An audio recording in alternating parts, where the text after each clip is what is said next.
ఇవాళ నరేంద్ర మోడీ గారి ప్రభుత్వం మీద విమర్శలు చేసేటువంటి పాలకులకు ఈరోజు ఇది హెచ్చరిక.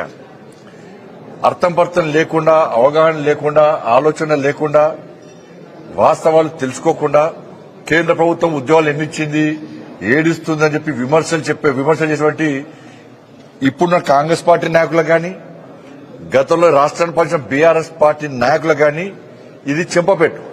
వాస్తవాలు తీసుకుని నరేంద్ర మోడీ ప్రభుత్వము ఇవాళ 11 లక్షల మందికి పైగా ఉద్యోగాలు ఇచ్చిన ఘనత మోడీ గారి ప్రభుత్వానికి. గతంలో ఇన్ని సంవత్సరాలు దేశాన్ని పాలించిన కాంగ్రెస్ పార్టీ ఒక్కరికైనా ఉద్యోగం ఇచ్చిందా? ఇటువంటి మేళాలు పెట్టిందా? ఆరోపణలు లేకుండా ఏదైనా పథకాన్ని కాంగ్రెస్ పార్టీ ప్రభుత్వం ఇన్ని సంవత్సరాల్లో అమలు చేసిందా? ఇలా 15 సంవత్సరాలు ఈ మూడో విడత ప్రభుత్వం ఏర్పడ కూడా ఇక్కడ అవినీతికి ఆస్కారం లేకుండా ఇవాళ అనేక సంక్షేమ పథకాలు అమలు చేస్తున్నాం. ఇవాళ తెలంగాణ రాష్ట్రంలో టీజీపీఎస్సీ గత ప్రభుత్వం ఏం చేసింది? ఇంటికో ఉద్యోగం అని చెప్పి ఒక్కరికి ఉద్యోగాలే వాళ్ళ కుటుంబంలో 5 ఉద్యోగాలు తీసుకున్నారు. వాళ్ళ మీద విసిగి వేస్తున్న ప్రజలు ఇలా కాంగ్రెస్ పార్టీని నమ్మి ఓట్లేస్తే 2 లక్షల మందికి ఉద్యోగాలు భర్తీ చేస్తామని చెప్పి కాంగ్రెస్ పార్టీ చెప్తే ఎంతమందికి ప్రభుత్వ ఉద్యోగాలు ఇచ్చారు?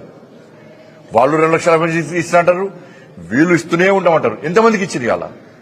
కాబట్టి ఇవాళ తెలంగాణ యువతకు అప్పీల్ చేస్తున్నా, మీరు నిరాశ పడకండి, నిస్పృహ చెందకండి, అధైర్యపడకండి, భయపడకండి.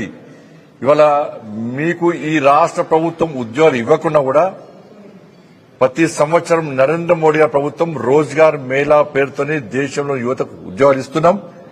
మీరు కష్టపడండి, మీకండగా నరేంద్ర మోడీ గారు ఉన్నారు. పూర్తి స్థాయిలో కేంద్ర ప్రభుత్వ ఉద్యోగాలు మీకు రావడానికి సిద్ధంగా ఉన్నాయి. ఇక్కడ నిరాశ పడొద్దని చెప్పి ఇవాళ యువతకు అప్పీల్ చేస్తా ఉన్నాను.